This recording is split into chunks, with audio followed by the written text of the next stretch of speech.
రామలక్ష్మణ సీతలు అయోధ్యకు వస్తున్న చిత్రం కనిపిస్తుంది. భగవద్గీతలో కృష్ణుడు భగవద్గీత బోధించే చిత్రం కనిపిస్తుంది. ఝాన్సీ లక్ష్మి, ఛత్రపతి శివాజీ ఫోటో కనిపిస్తుంది. ఈ విధంగా మన ఇతిహాసాన్ని తెలిపేటువంటి ఫోటోలని, చిత్రాలని మన భారత రాజ్యాంగం యొక్క మూల ప్రతిలో కనిపిస్తాయి. ఇవన్నీ ఏం తెలియజేస్తున్నాయి?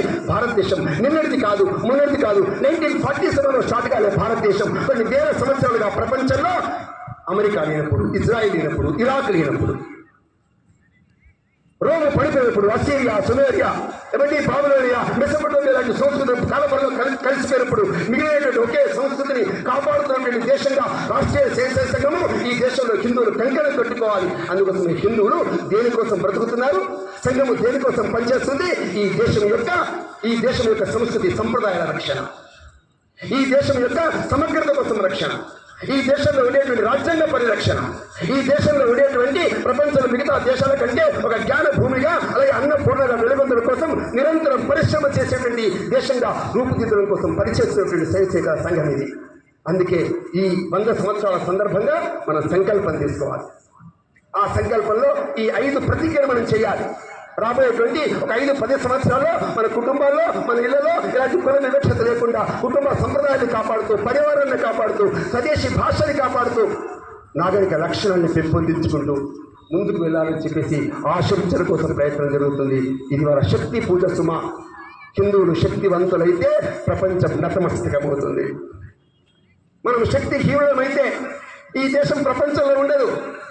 రోము దేశంలో చాలా మంది మంచివాళ్ళు ఉండేవాళ్ళు, మంచి ప్రవర్తనతో ఉండేవాళ్ళు, దాడులు చేస్తే సహించేవాళ్ళు, తిట్టినా సహించేవాళ్ళు. కానీ రోము దేశం లేదు. ప్రపంచంలో వచ్చినటువంటి శత్రువులు కూడా ఎదుర్కోలేనటువంటి ఒక బలహీనమైన దేశంగా రోము ప్రపంచం నిలిచిపోతుంది.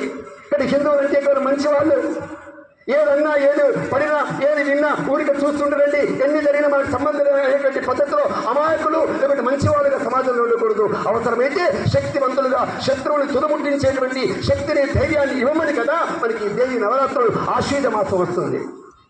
ఈ మాసంలోనే కదా ఛత్రపతి శివాజీ జైత్రయాత్ర చేశాడు. ఇదే దేవి నవరాత్రుల సందర్భంలోనే కదా పాండవులు ఆ రోజున కౌరవులతో యుద్ధం చేసినటువంటి స్థితి విరాట్ రాజు యొక్క ఆ సామ్రాజ్యంలో. ఇదే సమయంలో కదా రావణాసురుని వధించి రాముడు ఆ విధంగా అయోధ్యకు తిరిగి వచ్చే రోజు. ఆ విధంగా మన చరిత్ర, ఇతిహాసాలు ఎక్కడ చూసినా ఈ దేవి నవరాత్రులకి ఒక సందర్భం ఉంది సుమా.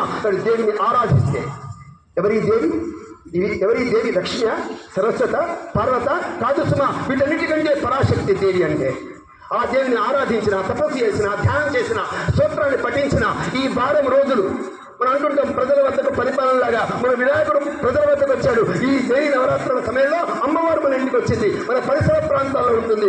ఆరాధించాలి, శక్తిని పొందాలి. ఈ శక్తిని పొందినటువంటి సమాజము, హిందూ సమాజము ప్రపంచంలో ఒక ఉన్నతమైనటువంటి, ఒక వైభవమైనటువంటి దేశాన్ని ప్రపంచంలో నిర్మాణం చేయాలి. అటువంటి సంకల్పం తీసుకుని వెళ్ళాలని చెప్పేసి ఆశిస్తూ ముగిస్తున్నాను.